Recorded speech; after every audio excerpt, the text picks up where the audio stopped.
Greetings, everyone. This is Rock and Roll Spot coming at you with the Comic Book Roundup. We're at the end of this week's Marvel Haul, so let's kick things off with What If Galactus transformed Moon Knight. This is the third of the series of Galactus-themed one-shots, focusing on the idea of Galactus making a character who has not been a herald. Well, his herald. We started off with, I don't even remember who it was we started off with. Oh, Hulk. And then moved on to Gambit. So, let's see how things turn out with Moon Knight as a herald. And so, the issue opens with Khonshu fighting Galactus. Apparently, Galactus has tried to recruit Khonshu as his herald, and Khonshu refused. Galactus and him fought, and Galactus won. In his last moments, Moon Knight, Khonshu summons his fist, who is currently beating down muggers in New York, but he's late for a gala that has been organized by Marlene and Frenchie. So this is obviously in the not set in a more recent time frame for Moon Knight, but he's summoned to Khonshu, and he sees Khonshu's corpse, but so Galactus decides to recruit Moon Knight as his herald, and he gets the power cosmic, tries to find a planet, an inhabited world for Galactus to feast upon, and he has second thoughts because, yeah, he's killed, but he's never killed like on this scale before. But he comes upon the fallen heralds, Silver Surfer, Firelord, Nova, Frankie Ray, and Terrax. They're all working together to defeat Galactus. And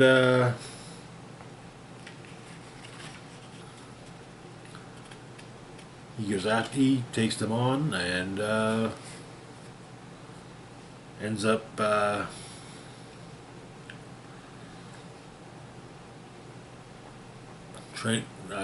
working to figure out how to use the power cosmic, and he ends up going forward in time, gets to Earth, and it's pretty much destroyed.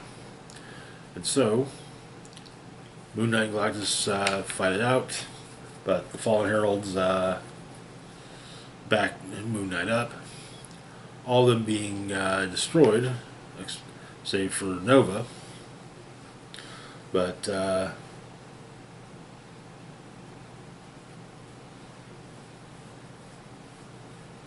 Galactus leaves Earth, saying that he will find sustenance in a loyal herald elsewhere.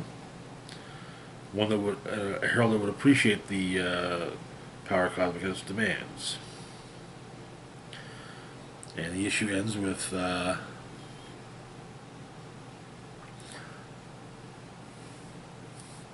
Nova holding Moon Knight as he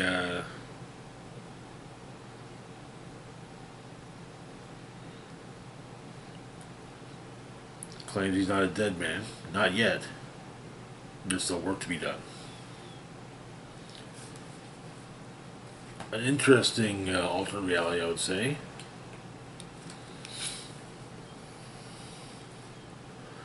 I'd honestly be interested to see where this reality could go. But overall, good book, good issue. I've been liking these what if Galactus transformed one shots. So far, I'd say they're 3 for 3. The Hulk one was especially tragic.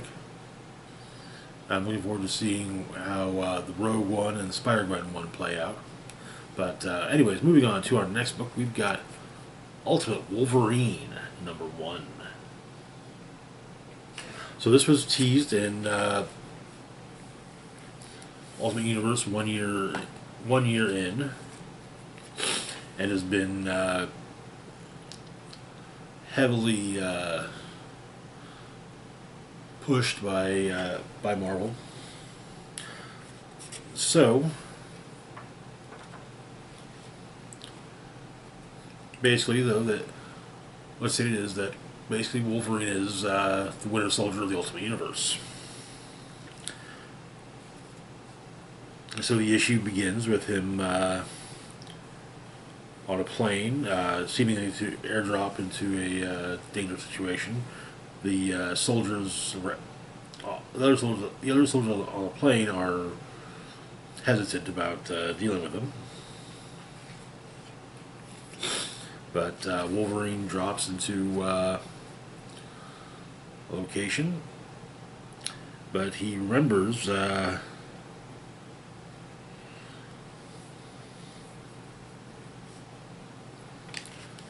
something part of his past.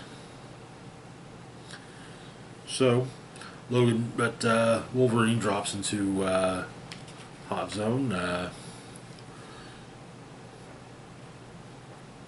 His arrival causes quite a bit of gunfire. Then some additional gunfire being as he's shot at by Mystique. As her son Kurt watches, tries to evacuate as many as possible. There's a brief flashback to Wolverine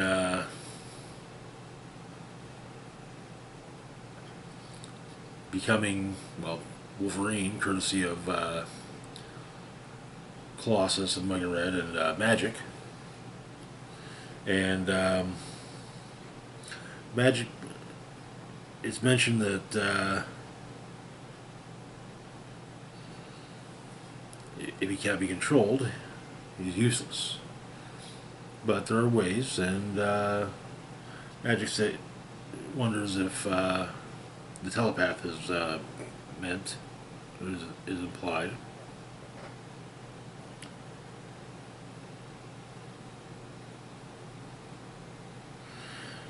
But it said that once Wolverine is under control, the opposition likely will not be a problem much longer.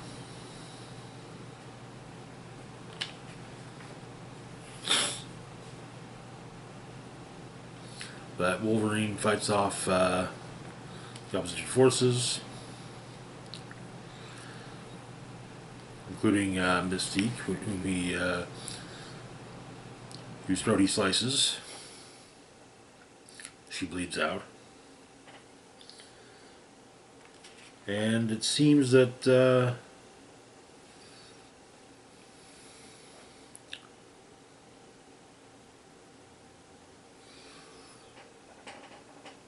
Nightcrawler knows Wolverine. However,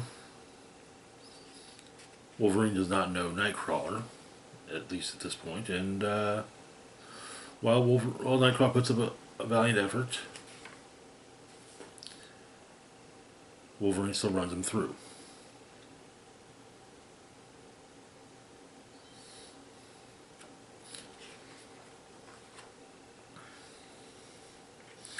And with his final words, with his final breaths, Nightcrawler says a prayer, audibly, which sticks with Wolverine. as he is airlifted back to base. And that is where the issue ends. Good start.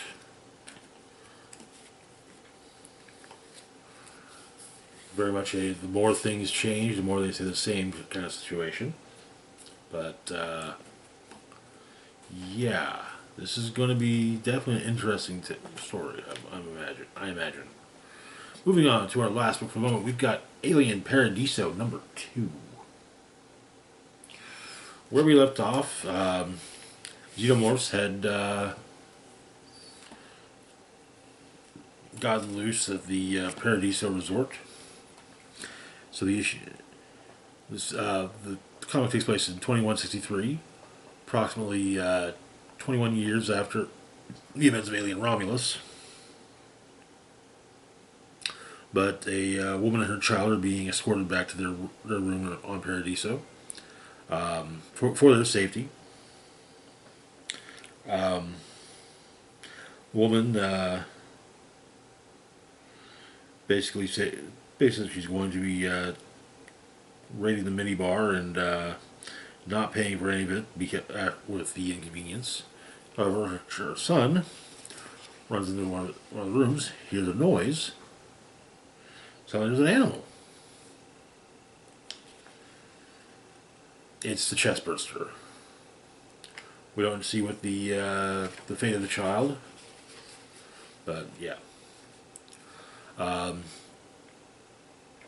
And in the main dining room, some of the synthetics are attempting to maintain quarantine, but our two marshals, well, they're not exactly in the best of moods.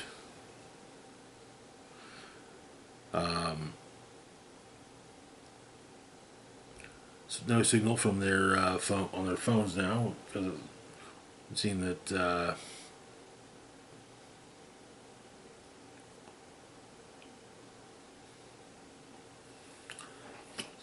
Carlito is jamming communications, so that no one can talk about what's happening at the resort. And the other guests are getting antsy.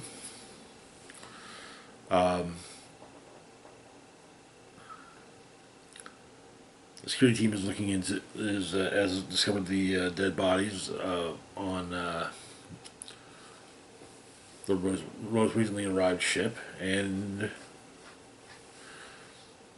also multiple xenomorphs that are full grown.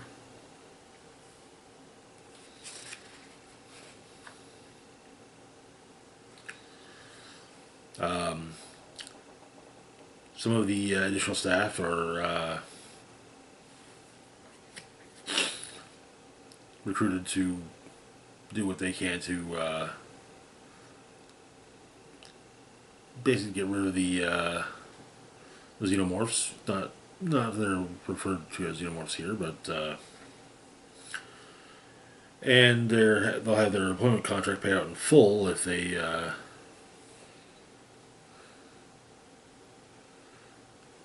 capture or kill the creature. But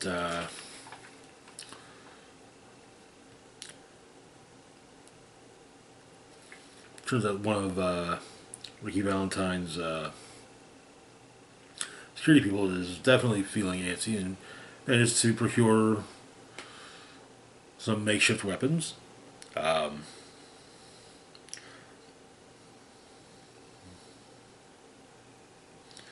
Sula is her name. She explains that she's not paranoid, though, that she's just prepared and doesn't like being caught off guard. There's a flashback to Sula's childhood. We find out that Sula's last name is Kane.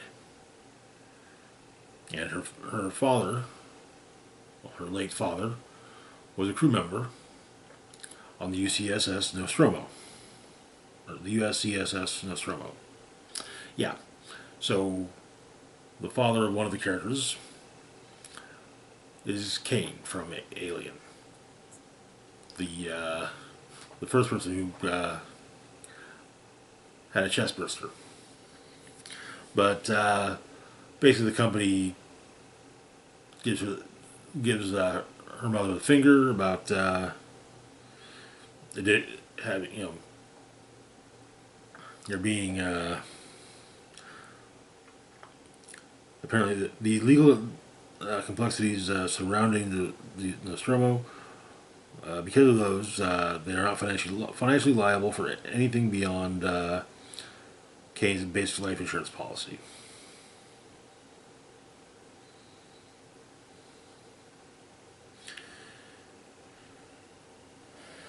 But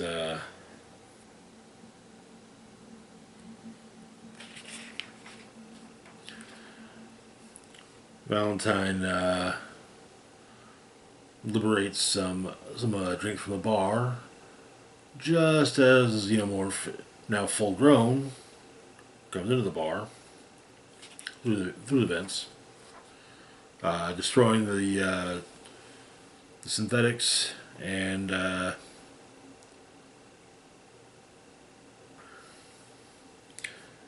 taking out one of Valentine's men because of acid blood. But Sula and one of the marshals take out a Xenomorph, or at least piss one off, by lighting it on fire. The Xenomorph escapes, but Valentine is not exactly grateful, but paranoid about who they are that he doesn't know, but know him. And that is where the issue ends. I'm digging this miniseries. I kind of like the hard link to Alien in here, with Sula being the daughter of Kane from Nostromo. And I kind of like the fact that I would think that because of the success of Romulus, that the Alien franchise, at least somewhat, is taking a step back in its timeline to before Aliens, but after Alien. But anyways, that's going to do it for now. As always, feel free to like, share, and subscribe. Links to my Facebook, Blue Sky, Instagram, Mastodon, Twitter, Patreon, and PayPal can be found in the description box down below. This is Rock and Roll Spock signing off saying, live long and rock hard.